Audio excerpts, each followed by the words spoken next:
Novels for ever میں خوش آمدید۔ ناول من یارم جس کی رائٹر ہے ماہا گل، اس کی یہ آج 14ویں ایپیسوڈ ہے اور میرا ٹیسٹ تھا ایم فل کا، جس کی وجہ سے میں آپ لوگوں کو کوئی ناول پرووائڈ نہیں کر پائی۔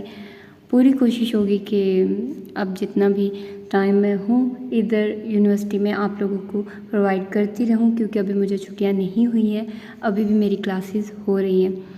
تو بس اب تھوڑا سا ہی ٹائم رہ گیا یہاں پر، تو جتنا بھی ٹائم گزار سکتی ہوں اچھے سے وہ گزار لوں۔ تو آپ لوگوں کو بھی ساتھ میں انشاءاللہ ٹائم دیا کروں گی، ٹھیک ہے؟ تو آپ لوگ بس انتظار کیجیے گا، انشاءاللہ کوئی اچھا سا ناول ہی اب آپ لوگوں کو دوں گی، پوری کوشش ہوگی۔ تو آئیے جلدی سے سٹارٹ کرتے ہیں آج کی ایپیسوڈ کو۔ بہرام شاہ نے کمرے میں قدم رکھے تو نظریں بیڈ پر گھونگھٹ اوڑھے سر جھکائے بیٹھی امتصال خان پر گئی تھی۔ نظریں امتصال خان کے مہندی سے سجے ہاتھوں پر سجائے مضبوط قدم لیتا وہ بیڈ کے قریب جا کر کھڑا ہوا تھا، جبکہ اپنی جانب آتے بہرام شاہ کو محسوس کرتے امتصال خان کا دل اتنی شدت سے دھڑکا تھا کہ امتصال خان کو اپنی منتشر ہوئی دھڑکنوں کا شور کانوں میں سنائی دیا تھا۔ امتصال خان کو ہنوز سر جھکایا ہتھیلیاں مسلتے دیکھ بہرام شاہ نے ہونٹ کا کنارہ دانتوں تلے دباتے نظریں سرخ پھولوں سے سجے کمرے میں دوڑائی تھی۔ وہ جو سوچے ہوئے تھا کہ امتصال خان کو جب اپنی بیوی کے روپ میں دیکھے گا تو وہ ساری دنیا کو فراموش کرتے اسے اپنی باہوں میں چھپا لے گا۔ اگر وہ کوئی مزاحمت بھی کرے گی تو بہرام شاہ اسے کسی خاطر میں نہیں لائے گا، مگر اب جو وہ سامنے بیوی بنے پورے استحقاق سے اس کے کمرے میں موجود تھی تو بہرام شاہ بری طرح نروس ہو رہا تھا۔ شیروانی اتارتے صوفے پر اچھالی تھی، کرتے کے بازوؤں کو کونیوں تک فولڈ کرتے نظریں کبھی امتصال خان کے وجود کا طواف کرتی اور کبھی کمرے کے اطراف میں گھومتی، پھر سر چٹکتے وہ امتصال خان کے قریب بیڈ پر جگہ بنا کر بیٹھا تھا، کیونکہ بہرام شاہ کو اتنا تو اندازہ ہو گیا تھا کہ اگر وہ ساری رات بیڈ کے کنارے کھڑا رہتا تو اس کی دلہن بنی بیوی بھی ساری رات یوں ہی سر جھکائے ہتھیلیاں مسلتی رہتی، مگر شوہر کو بیٹھنے کا نہ کہتی اور نہ ہی شاید کھڑے رہنے کی وجہ پوچھتی۔ بہرام شاہ کی زندگی میں خوش آمدید مسز بہرام شاہ، امتصال خان کے کپکپاتے ہاتھوں کو اپنے ہاتھ میں تھامتے نرم لہجے میں کہا تو بہرام شاہ کی غمگین آواز کے ساتھ کمرے کی خاموش فضا میں امتصال خان کی چوڑیوں کے دلکش مدھم شور بھی گونجا تھا، جس پر بہرام شاہ کے انابی ہونٹوں پر دلکش مسکراہٹ رنگ گئی۔ آپ کو بھی مدھم میٹھی سرگوشی نما آواز بہرام شاہ کو اپنی روح میں اترتی محسوس ہوئی تھی۔ تبھی امتصال خان کا ہاتھ نرمی سے چھوڑتے چہرے سے گھونگھٹ ہٹایا تھا، جس پر امتصال خان نے سختی سے اپنی آنکھیں میچی تھی۔ سرخ جوڑے میں دودھیا رنگت چاند کی مانند چمک رہی تھی۔ دلہن بنی زیورات سے سجی گھنی خمدار پلکوں کو سرخ اناری رخساروں پر گرائے باریک نت کے نیچے کپکپاتے سرخ لب حسن کے تمام ہتھیاروں سے لیس وہ بہرام شاہ کے دل میں حشر برپا کر چکی تھی۔ امتصال خان کی بجلیاں گراتے حسن کو دیکھتے بہرام شاہ کے دل نے بے ساختہ پیٹ مس کی تھی۔ سیاہ چمکتی آنکھوں کو امتصال خان کے چہرے پر ٹکائے بے خودی کے عالم میں وہ امتصال خان کے چہرے پر جھکتا کہ چوڑیوں کی چھن سے پیدا ہوتے ارتعاش اور اپنے سینے پر مومی ہاتھوں کا لمس محسوس کرتے بہرام شاہ ہوش میں آیا تھا۔ نظریں خون چھلکاتے چہرے سے ہوتی اپنے سینے پر دھرے ہاتھوں پر آئی تو بہرام شاہ نے نرمی سے ان پر اپنے دونوں ہاتھ رکھے تھے، جبکہ امتصال خان کے ہاتھ بہرام شاہ کے ہاتھوں کا لمس محسوس کرتے بری طرح کپکپائے تھے۔ میری منہ دکھائی شاہ، نظریں جھکائے گھبراہٹ اور شکوے کی ملی جلی کیفیت میں استفسار کیا تو بہرام شاہ جیسے مکمل ہوش میں آیا تھا۔ اوہ ہاں، میں بھول گیا، تھوڑا سا نروس ہوں، میری پہلی ویڈنگ نائٹ ہے نا، شاید اسی لیے، امتصال خان کے خفا چہرے پر نظریں ٹکائے جواب دیا تھا، مگر وہ بات بناتے بری طرح بات بگاڑ چکا تھا۔ بہرام شاہ کے جواب پر امتصال کا موڈ پل میں بگڑا تھا۔ منہ دکھائی کی بات تو اس نے بہرام شاہ کی پیش قدمی کو دیکھتے گھبرا کر بنائی تھی، اور ویسے بھی وہ ایک رسم تھی، مگر بہرام شاہ کے جواب نے اسے بری طرح تلملانے پر مجبور کر دیا تھا۔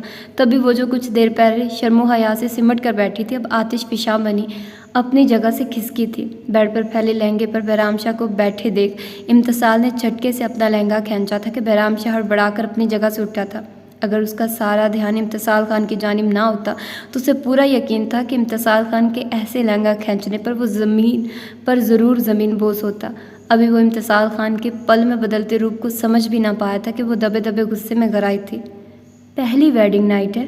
نہیں، مطلب کیا شاہ صاحب، آپ مجھ سے پہلے بھی ویڈنگ نائٹ کا پلان رکھتے تھے یا میرے بعد آپ کے اور بھی ویڈنگ نائٹ کے پلانز ہیں جو آپ اس طرح نروس ہو رہے ہیں؟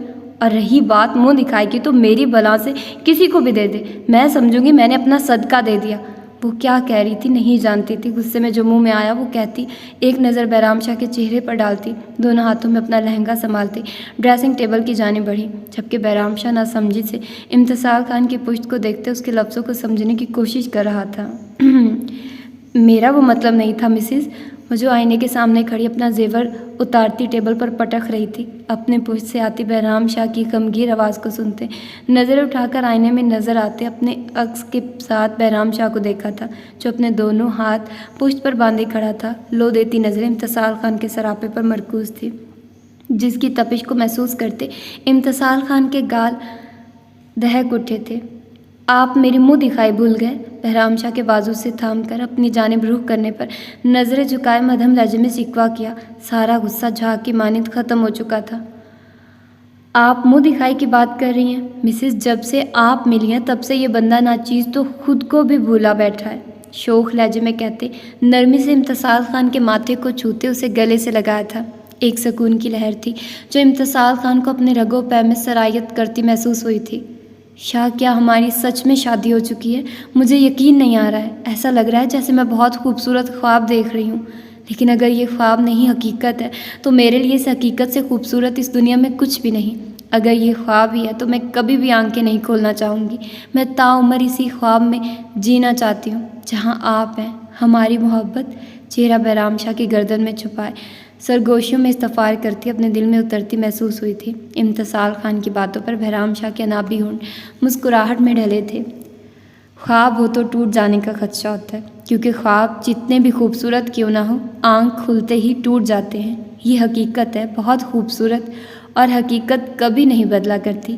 مسکرا کر جواب دیتے امتصال خان کو کمر سے تھاما تھا، بائیں ہاتھ سے ٹیبل پر بکھرے زیورات کو سائڈ پر کرتے امتصال خان کو بٹھاتے قدم کبڈ کی جانب بڑھائے تھے۔ کبڈ سے مطلوبہ چیز نکالتے وہ پلٹ کر امتصال خان کی جانب آیا تھا، اور پھر امتصال خان کو سمجھنے کا موقع دیے بغیر وہ گھٹنوں کے بل زمین پر اس کے سامنے بیٹھا تھا۔ اس سے پہلے وہ کچھ سمجھتی کہ بہرام شاہ نرمی سے امتصال خان کا دایاں پاؤں اپنے گھٹنے پر رکھتا، ہاتھ میں تھامی سونے کی بھاری پائل جس پر ننھے ننھے ہیرے گھنگروں کی مانند لگے ہوئے تھے، دونوں پاؤں میں پائل پہناتے نرمی سے ہونٹ پائل کی قریب پاؤں پر رکھتے اٹھ کھڑا ہوا، جبکہ امتصال خان ہیزل ہنی آنکھوں میں نمی لیے بہرام شاہ کے وجیحہ چہرے کو دیکھ رہی تھی، جس پر نرم سی مسکراہٹ احاطہ کیے ہوئے تھی۔ وہ اسے اب تک کی تمام ہوئی ملاقاتوں سے یکسر بدلا ہوا لگ رہا تھا۔ وہ جنون جو امتصال خان کو بہرام شاہ کے لہجے میں محسوس ہوتا تھا وہ کہیں بھی نہیں تھا۔ اب بہرام شاہ کے لہجے لمس میں صرف اور صرف نرمی و محبت تھی۔ ایسے مت دیکھیے مسز، بندہ بشر ہوں، بہک سکتا ہوں۔ کمر میں ہاتھ لپیٹ کر چٹکے سے اپنے روبرو کھڑے کرتے مسکرا کر کہا تو امتصال خان نے چیم کر سر جھکایا تھا۔ آپ بدلے بدلے لگ رہے ہیں، کچھ توقف کے بعد کہا تو بہرام شاہ نے گہری سانس بھرتے ماتھا امتصال خان کے ماتھے سے ٹکرایا تھا۔ پہلے ڈر تھا، آپ کو کھو دینے کا ڈر، وہی ڈر مجھے آپ کے سامنے آنے پر شدت پسند اور جنونی بنا دیتا تھا، لیکن اب جب آپ میری ہو چکی ہیں تو ایک سکون ہے جو مجھے اپنی رگ رگ میں اترتا محسوس ہو رہا ہے۔ لیکن اب اس کا یہ مطلب بھی نہیں کہ میرا جنون اور شدت ختم ہو گئی، لیکن اب ان کا سامنا آپ کو صرف میری قربت میں کرنا پڑے گا مسز، جیسے کہ ابھی۔ غمگین لہجے میں کہتے امتصال خان کا چہرہ دونوں ہاتھوں میں تھاما تھا، نظر امتصال خان کی آنکھوں میں گاڑی شدت سے امتصال خان کے ہونٹوں پر جھکا تھا، جس پر امتصال خان نے تڑپ کر بہرام شاہ کا کرتا مٹھیوں میں بھینچا تھا۔ امتصال خان کی سانسوں کی مہک کو اپنی روح میں اتارتے بہرام شاہ پیچھے ہوا تھا، باہوں میں بھرتے قدم بیڈ کی جانب بڑھائے تھے، نرمی سے بیڈ پر لٹا کر بہرام شاہ نے سب روشنیوں کو بجھایا تھا۔ وہ جو آنکھیں بند کیے گہرے سانس لیتے اپنی اتل پتل ہوئی سانسوں کو ہموار کر رہی تھی، خود پر سایہ محسوس کرتے آنکھیں وا کی تھی۔ ہیزل ہنی آنکھیں سیاہ چمکتی آنکھوں سے ٹکرائی تھی، ہیزل ہنی آنکھوں میں شرم و جھجک تھی، جبکہ سیاہ چمکتی خمار آلود آنکھوں میں جذبات کا ٹھاٹھے مارتا سمندر تھا۔ بہرام شاہ نے انگلیوں کے پوروں سے امتصال خان کے چہرے کے نقوش کو چھوتے اپنے ہونٹ گردن پر رکھے تھے۔ اپنے کندھوں پر امتصال خان کے ہاتھوں کا دباؤ محسوس کرتے بہرام شاہ نے ہاتھ بڑھا کر سائڈ ٹیبل پر جلتے واحد لیمپ کو بھی بجھا دیا تھا۔ امتصال خان کے نرم و نازک وجود کو بہرام شاہ نے شدت سے خود میں بھینچا تھا، اپنے وجود پر رینگتے بہرام شاہ کے ہاتھوں کے لمس اور کانوں میں ہوتی بہرام شاہ کی محبت بھری سرگوشیاں سنتے امتصال خان کا دھڑکنیں بری طرح منتشر ہوئی تھی۔ خود کو بہرام شاہ کے سپرد کرتی، سر بہرام شاہ کے کندھے سے ٹکا کر سکون سے آنکھیں موندے تھی۔ شادی کا ہنگامہ ختم ہو چکا تھا، سب مہمان واپس جا چکے تھے، شاہ اور خان حویلی کے لوگ بھی اپنی روٹین پر واپس آ چکے تھے، جبکہ حوریہ کے لیے وقت تو ابھی تک وہیں ٹھہرا ہوا تھا جہاں آئس خان اسے چھوڑ کر گیا تھا۔ وہ ہمیشہ ایسے ہی اسے چھوڑ جاتا تھا اور حوریہ کو لگتا تھا کہ وہ صرف اسے چھوڑ کر ہی نہیں جاتا، وہ جا کر اسے بھول بھی جاتا ہے، اس حد تک بھول جاتا ہے کہ حال احوال پوچھنا تو دور کی بات، بتانا بھی گوارا نہیں کرتا۔ وہ بیٹھ کے کنارے سے ٹیک لگائے زمین پر بیٹھی، دونوں بازوؤں کو گھٹنوں کے گرد لپیٹے، چہرہ چھپائے ہوئے تھی۔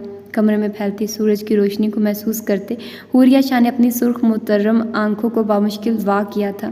ساری رات روتے، بے چینی سے کمرے میں چکر کاٹتے وہ اسی جگہ بیٹھ کر سو چکی تھی جہاں آئس خان کے جانے پر وہ بلک بلک کر روتے ہوئے بیٹھی تھی۔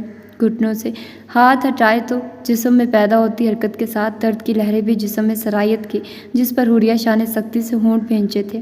نظریں اپنے قدموں سے سرکتی بائیں جانب موجود دروازے کی جانب اٹھی تھی تو اس رات کے سبھی مناظر حوریہ شاہ کی آنکھوں کے پردے کے سامنے لہرائے تھے۔ آئس خان اسے بازو سے تھامے کمرے میں داخل ہوا تھا، جھٹکے سے حوریہ شاہ کو کمرے کے بیچوں بیچ دھکا دیتے دھاڑ سے دروازہ بند کیا تھا، جبکہ آئس خان کی خون چھلکاتی آنکھیں اور اپنی جانب بڑھتے قدم دیکھ حوریہ شاہ کا دل پتے کی مانند لرزا تھا۔ تو وہ سب سچ تھا حوریہ، وہ سب سچ تھا، وہ جو مجھے ہمیشہ تمہاری آنکھوں میں نظر آیا وہ سب سچ تھا۔ حوریہ کو بازوؤں سے دبوچے وہ حلق کے بل چلایا تھا اور وہ آئس خان کی اپنی گرفت اور اس قدر شدید رد عمل پر تھر تھر کانپتی، کچھ کہنے کے لیے لب وا کرتی تو الفاظ گلے میں ہی دم توڑ جاتے۔ اور میں کاٹ کا الو سب نظر انداز کرتا رہا، خود کو یہ کہہ کر تسلی دیتا رہا کہ شاید وہ خوف میرے لیے ہو، وہ ڈر مجھے کھو دینے کا ہو، یا شاید اس دشمنی کی وجہ سے وسوسے ہوں جو تمہیں چین نہیں لینے دیتے۔ لیکن نہیں، میں غلط ثابت ہوا۔ آئس شیر خان غلط تھا، اس کی سوچ، اس کی محبت، سب غلط۔ دبے دبے لہجے میں گھرا کر کہتے وہ حوریہ کی روح لرزا گیا تھا۔ تبھی آئس خان کے آخری الفاظوں پر حوریہ نے تڑپ کر اپنا ہاتھ اس کے ہونٹوں پر جمایا تھا۔ نہیں آئس، خدارا ایسے مت کہیں، ایسا کچھ نہیں، میں غلط نہیں ہوں، ہماری محبت غلط نہیں ہے۔ تڑپ کر کہتی وہ بلک بلک کر رونے لگی تھی، جبکہ وہ سامنے بے حس بنا کھڑا رہا، ہونٹ بھینچے، سخت نظروں سے حوریہ شاہ کے لرزتے وجود کو دیکھتے جھٹکے سے پیچھے ہوا تھا۔ حوریہ شاہ نے تڑپ کر آئس خان کو دیکھا تھا، جس کی چاکلیٹ براؤن آنکھیں خون چھلکا رہی تھی، ماتھے اور بازوؤں کی رگیں تن کر واضح ہو رہی تھی، سیاہ گھنے بال بھی ترتیبی سے ماتھے پر بکھرے ہوئے تھے، پٹھانی نقوش والا سفید چہرہ اس حد تک سرخ ہو رہا تھا کہ حوریہ کو گما ہوا کہ اس سے جیسے خون چھلک پڑے گا۔ اور جو چیز اسے آج زندگی میں پہلی بار آئس خان کی موجودگی میں محسوس ہوئی تھی وہ تھا خوف۔ آئس خان کا یہ روپ دیکھتے دھڑکنیں رکتی محسوس ہوئی تھی۔ لیکن ہمارا رشتہ غلط ہے، جس کی بنیاد ہی جھوٹ پر ہوئی ہو وہ صحیح کیسے ہو سکتا ہے؟ اسپاٹ لہجے میں کہتے وہ جھٹکے سے مڑا تھا کہ آئس خان کو دروازے کی جانب بڑھتے دیکھ وہ تڑپ کر اس کے سامنے آئی تھی، نفی میں سر ہلاتے اسے روکنا چاہا تھا۔ ایک بار سن لے آئس، بلاش آنسوؤں سے بھیگا چہرہ، آواز میں گھلی نمی، اور تڑپ لیا بھی وہ کچھ کہتی کہ بلاش شاہ کے نام پر آئس خان کا غصہ پھر سے اود آیا تھا۔ تبھی حوریہ شاہ کو کمر سے دبوچتے دیوار سے لگایا تھا۔ نام بھی مت لینا اس گھٹیا شخص کا حوریہ شاہ، ورنہ تمہاری زبان گدی سے کھینچ لوں گا، اور جس دشمنی کو جمعہ 8 دن نہیں ہوئے ختم ہوئے وہ قیامت تک کے لیے پھر سے شروع ہو جائے گی۔ اس گھٹیا شخص کے تو ٹکڑے ٹکڑے کر کے کتوں کے آگے ڈالوں گا، مگر میری پیٹھ پر وار کرنے، مجھے دھوکے میں رکھنے کی وجہ سے تمہیں بھی زندہ نہیں چھوڑوں گا۔ زخمی شیر کے مانند دھاڑتے وہ حوریہ کو جھٹکے سے سائڈ پر دھکا دے چکا تھا۔ غصہ تھا کہ کسی صورت کم نہیں ہو پا رہا تھا، دل کر رہا تھا کہ ساری دنیا کو تہس نہس کر دے، دیوار پر اتنی شدت سے مکے مارے کہ ہاتھ لمحوں میں لہو لہان ہوا تھا۔ آئس خان کو اس طرح دیکھ حوریہ شاہ نے ہونٹوں پر ہاتھ جمائے بامشکل اپنی چیخوں کا گلا گھونٹا تھا کہ تبھی وہ جھٹکے سے پلٹ کر بیڈ کے کنارے بیٹھی حوریہ شاہ کے قریب آیا تھا، اپنا پاؤں بیڈ پر رکھتے دائیں کندھے سے حوریہ کو دبوچتے چہرہ اپنے چہرے کے قریب کیا تھا، جبکہ آئس خان کی اس روپ کو دیکھتے وہ اپنی سانسیں تک روک چکی تھی۔ میں بہت نامکمل سا انسان تھا حوریہ شاہ، زندگی کے بہت کم عرصے تک ماں اور باپ کی محبت دیکھنا نصیب ہوئی تھی، اور تب تو شاید اس محبت کی نہ سمجھ تھی نہ قدر، اور جب تک سمجھ آنا شروع ہوئی پھر باپ چھن گیا اور ماں رشتوں سے لڑتے لڑتے مجھ سے لاپرواہ ہو گئی۔ مکمل محبتیں مجھے کبھی نہیں ملی، بہت ترسا ہوا ہوں میں، تم دور تھی لیکن میرے نام سے منسوب تھی، یہی چیز کافی تھی میرے لیے کہ کوئی ہے، ایک وجود ہے جو میرا ہے، صرف اور صرف میرا، جس کی محبت صرف میرے لیے ہوگی، جس کے ہر احساس پر صرف آئس خان کا حق ہوگا۔ اسی لیے تمہاری نفرت اور غصے کو بھی اپنا حق سمجھ کر وصولا تھا۔ تمہارے لیے پھر بھی میں اپنے اصولوں کے خلاف گیا۔ تمہاری آنکھیں جو چیخ چیخ کر کہتی تھی تو میں نے خود کو سمجھا لیا تھا کہ اگر کہتے کہتے وہ خاموش ہوا تھا، جبکہ حوریہ کو اپنا دل بند ہوتا محسوس ہوا تھا۔ ایک نظر حوریہ شاہ کے چہرے پر ڈالتے مٹھیاں بھینچتے پیچھے ہوا تھا۔ میں اس دن وہاں سڑک پر بلا شاہ کو دیکھ کر بھی نظر انداز کر گیا، نہ تم پر شک کیا نہ اس پر، لیکن تم سے ہر بار کہا کہ جو بھی بتانا چاہتی ہو بتا دو۔ تم بتا دیتی تو میں سمجھا لیتا خود کو، لیکن جب یہ سب اس طرح سامنے آیا ہے تو میرے لیے بہت مشکل ہے خود کو سمجھانا۔ تمہیں چھوڑ نہیں سکتا کیونکہ میری غیرت کو یہ بات ہرگز گوارا نہیں، لیکن اب میں مزید نامکمل محبتوں، ادھورا یک طرفہ نبھایا جانے والا ساتھ نہیں نبھا سکتا۔ ایک ایک لفظ چبا کر کہتے حوریہ شاہ کے سفید پڑتے چہرے کو دیکھا تھا۔ میرا دامن پاک ہے، میں نے کوئی گناہ نہیں کیا، نہ ہی آپ کو دھوکہ دیا ہے۔ وہ میرے ماضی کا ایک حصہ ہے لیکن میرا ماضی نہیں، نہ مجھ میں کوئی کھوٹ ہے نہ میری محبت میں، لیکن پھر بھی آپ فیصلہ کرنے کا پورا اختیار رکھتے ہیں۔ آپ وہی کریں جو آپ کو مناسب لگے، اسپاٹ لہجے میں کہتی وہ اپنی جگہ سے اٹھی تھی۔ میں نے اب بھی تمہارے کردار پر سوال نہیں اٹھایا، اس کردار کا اور پاک دامنی کا میں خود گواہ ہوں، لیکن تم وہ سمجھو گی ہی نہیں حوریہ شاہ جو میں کہنا چاہتا ہوں۔ کچھ گھنٹے پہلے یہ دل تمہارے لیے بے قرار تھا، تمہیں دیکھ کر شور کر رہا تھا، مگر اب دیکھو یہاں اس سینے میں سکوت چھا گیا ہے۔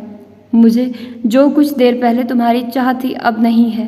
حوریہ شاہ کا ہاتھ اپنے سینے پر رکھتے ہونٹوں پر زخمی مسکراہٹ سجائے کہا تو حوریہ شاہ نے سپاٹ نظروں سے آئس خان کے سینے پر دھرے اپنے ہاتھ کو دیکھا تھا اور پھر وہ ہاتھ ہٹاتا، قدم پیچھے کی جانب لیتا، جھٹکے سے پلٹ کر وہاں سے نکلتا چلا گیا تھا۔ اپنے ہاتھ پر لگے آئس خان کے خون کو دیکھتی چند قدم آگے بڑھی تھی۔ زمین پر گرے اپنے دوپٹے کو دیکھتے وہ وہیں بیٹھ کے کنارے سے ٹیک لگا کر بیٹھتی چلی گئی۔ اسپاٹ چہرے آنسوؤں سے متواتر بھیگتا جا رہا تھا۔ کمرے کی خاموش فضا میں دبی دبی سسکیوں کی آواز گونجنے لگی تھی۔ دروازے پر ہوتی دستک پر حوریہ شاہ ہوش میں آئی تھی۔ دستک تیز سے تیز ہوتی جا رہی تھی، جس پر وہ تیزی سے دروازے کی جانب بڑھی تھی۔ چھوٹی بیگم، وہ سردارنی بی بی کی طبیعت بہت زیادہ خراب ہے، آپ جلدی چلیے۔ دروازہ کھولتے ملازمہ نے ایک ہی سانس میں بتایا تو عقیدت کی طبیعت کا سنتے حوریہ جلدی سے کمرے سے نکلتی عقیدت کے کمرے کی جانب بڑھی تھی۔ وہ سب اس وقت عقیدت کے کمرے میں موجود تھی۔ جو خبر انہیں ڈاکٹر نے بتائی تھی اس کے بعد کسی کے بھی پاؤں خوشی کے مارے زمین پر نہیں ٹک رہے تھے۔ کشف بیگم تو نہ جانے کتنی بار عقیدت کا صدقہ دے چکی تھی۔ حوریہ اور سلویٰ تھوڑی سی دیر میں نہ جانے کتنی بار عقیدت کی نظر اتار چکی تھی۔ مجھے یقین نہیں آ رہا کہ میں خالہ بننے والی ہوں، عقیدت کو زور سے گلے لگاتے حوریہ شاہ نے خوشی سے چہکتے ہوئے کہا تو عقیدت کے ہونٹوں پر مسکراہٹ رنگ گئی۔ بیڈ کے درمیان میں عقیدت کراؤن سے ٹیک لگا کر بیٹھی ہوئی تھی، جبکہ اس کے دائیں بائیں سلویٰ اور حوریہ اور سامنے صوفے پر کشف بیگم بیٹھی ہوئی تھی۔ صرف خالہ نہیں، چچی بھی۔ مجھے تو یہ سمجھ نہیں آ رہا کہ بیبی مجھے خالہ کہے گا یا چچی، سلویٰ شاہ نے پرسوچ لہجے میں استفسار کیا تو کشف بیگم نے مسکرا کر اپنی بہو کو دیکھا تھا، جس کے اس گھر میں آ جانے سے انہوں نے ارمغان خان کے چہرے پر جو خوشی و اطمینان دیکھا تھا شاید وہ زندگی بھر نہیں دیکھ سکی تھی۔ جب وہ یہ بات سوچتی ہیں کہ اگر مقدس بیگم کی باتوں میں آ کر وہ اپنے بیٹے کو اس رشتے سے انکار کرنے پر منا لیتی تو کیا اس کے بعد کبھی وہ اس قدر خوش ہو پاتا یا کبھی اپنی ماں کو معاف کر پاتا، اور جب وہ جواب نہ کی صورت میں ملتا تو وہ تڑپ جاتی۔ جب سے سلویٰ اس کی زندگی میں آئی تھی نہ جانے وہ کتنی بار کشف بیگم سے کہہ چکا تھا کہ اگر وہ نہ مانتی تو آج سلویٰ اس کی زندگی میں نہ ہوتی۔ کتنی بار وہ شکریہ کہہ چکا تھا۔ اپنے شوہروں سے پوچھ لو، اگر وہ چچا بنیں گے تو تم لوگوں کو بھی چچی ہی بننا پڑے گا۔ کشف بیگم کے کہنے پر عقیدت نے بھی سر اس بات میں ہلایا تھا۔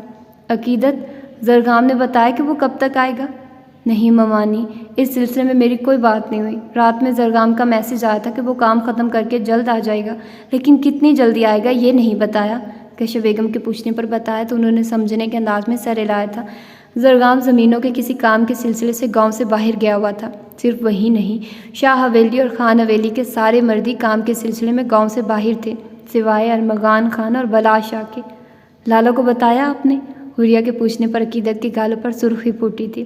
ہونٹ کا کنارہ دانتوں تلے دباتے سر نفی میں ہلایا تھا، جبکہ صوفے پر بیٹھی کشف بیگم بھی حوریہ کی بات سن چکی تھی۔ ہم چلتے ہیں بیٹا، تم تھوڑا آرام کرو اور زرگام کو بھی فون کر کے یہ بات بتا دو۔ میں ذرا چھوٹے خان کو فون کر کے بتاؤں کہ اب سے وہ چھوٹا خان نہیں رہا، کیونکہ ایک ننھا سا چھوٹا خان آنے والا ہے، اور داجی کو بھی بتانا ہے، وہ صبح سے ڈیرے پر ہیں۔ اگر یہ خبر کسی اور سے پتہ چلی تو خفا ہوں گے۔ کوئی اور بتائے، اس سے پہلے میں خود ہی بتا دوں کہ داجی اب دادا سے پردادا بننے والے ہیں۔ بتا دے ممانی، لیکن ارمغان زرگام کے لیے اس کا چھوٹا خان ہے اور ہمیشہ رہے گا، اس کی جگہ زرگام خان کا خان بھی نہیں لے سکے گا۔ کشہ بیگم کی بات پر نرم لہجے میں جواب دیا تو وہ عقیدت کی بات سنتے خوشی سے اس کا ماتھا چومتی، سر اس بات میں لاتی، فون کرنے کی گھر سے کمرے سے باہر چلی گئی۔ عقیدت زرگام سے بات کر لے، اسی لیے سلوا اور حریہ بھی اسے آرام کا کہتی کمرے سے باہر چلی گئی تھی۔ موبائل ہاتھ میں تھامے ابھی وہ زرگام خان کو فون ملاتی، اس سے پہلے ہی کمرے کا دروازہ کھلا تھا، جس پر عقیدت نے کمرے میں داخل ہونے والی کو دیکھا تھا۔ میں نے خبر سنی، کیا سچ تھی؟ مقدس بیگم کے نرم لہجے پر عقیدت نے بغور انہیں دیکھا تھا، سرخ مترم آنکھیں ہاتھوں کو آپس میں مسلتی، وہ عقیدت کو کافی بے چین لگی تھی۔ آپ کو خوشی ہو نہ ہو، لیکن یہ بات سچ ہے، جس بیٹے کو آپ ختم کرنا چاہتی ہیں نا، وہ ختم ہوگا نا، اس کی ہونے والی اولاد۔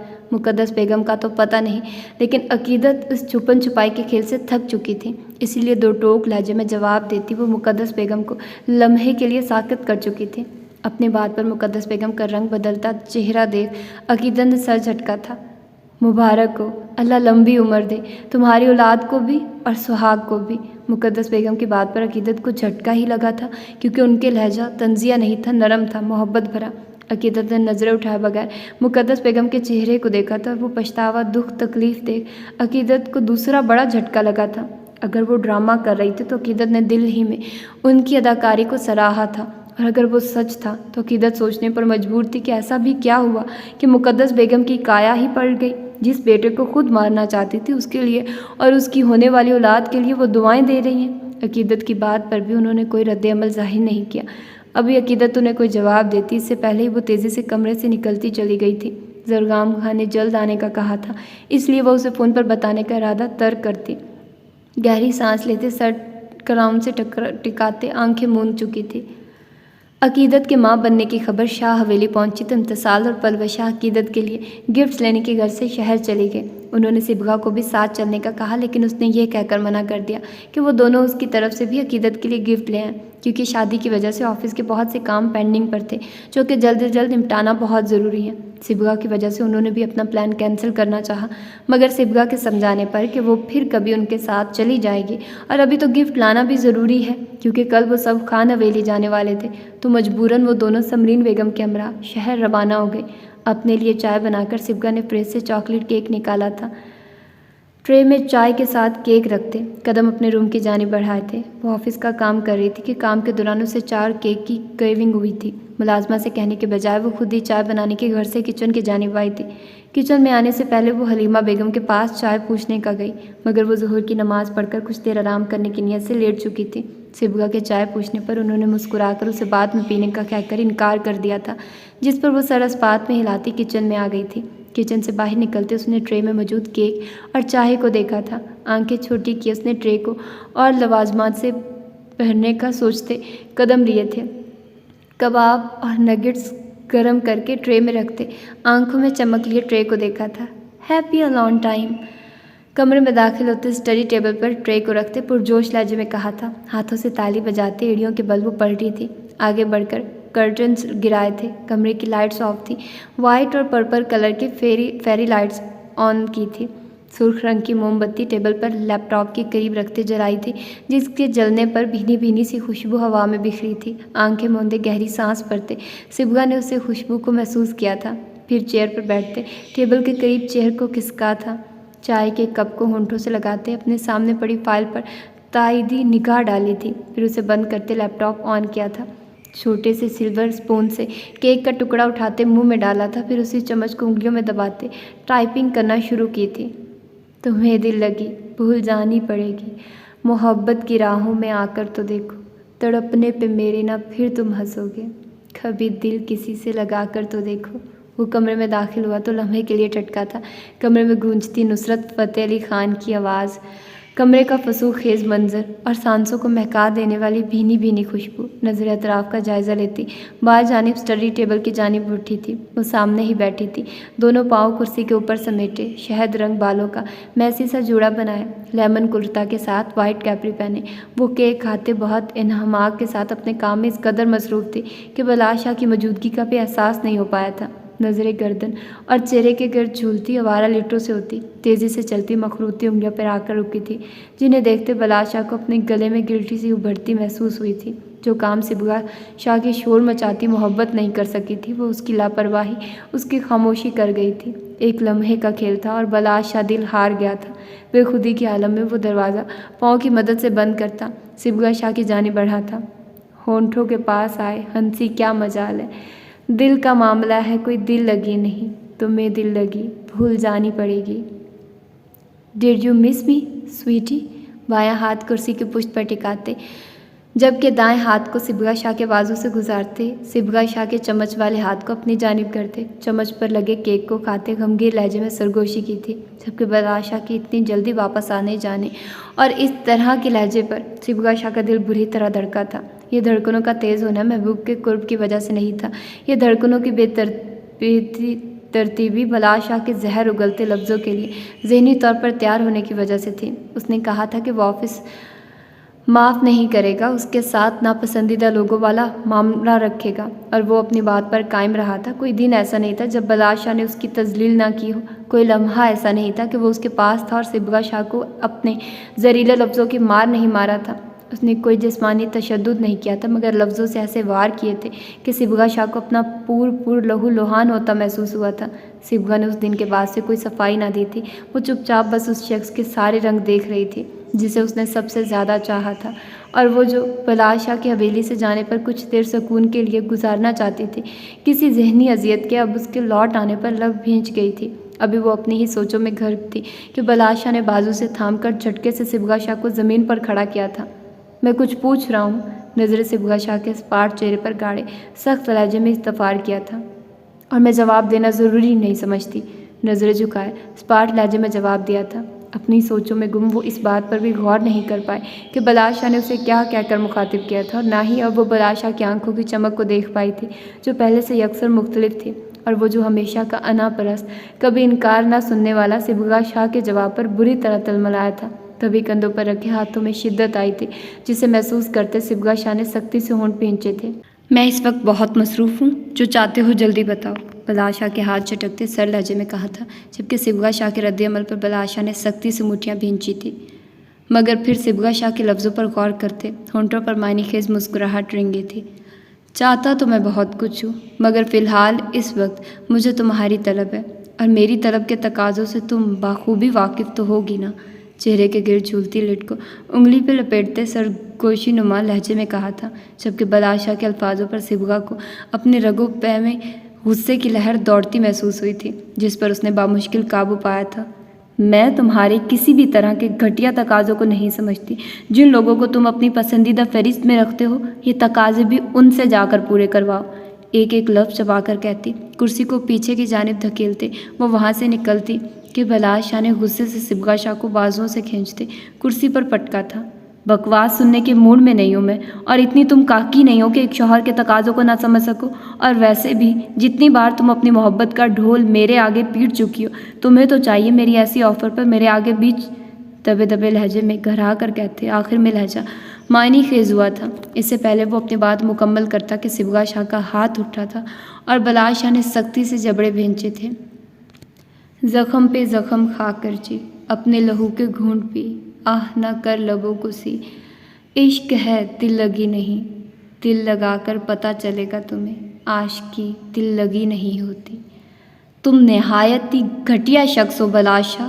بلاشا کا گریبان تھامے آنسو سے تر چہرہ لیے وہ دبی دبی آواز میں چلائی تھی، اپنے لفظوں کی سنگینی کا اندازہ ہوتے وہ بھی شرمندگی سے خاموشی اختیار کر گیا تھا۔ تم محبت کیا نفرت کے بھی قابل نہیں ہو، تم جیسے شخص کو محبتوں کا مان رکھنا ہی نہیں آیا، نم لہجے میں کہتی وہ جھٹکے سے بلاشا کا گریبان چھوڑتی چند قدم پیچھے ہوئی تھی۔ تمہیں دیکھ کر لگتا ہے کہ بس تمہیں چاہ جائے، اور تمہیں جان جانے کے بعد جی چاہتا ہے اس دل کو نوچ دوں جو تمہیں چاہنا چاہتا ہے۔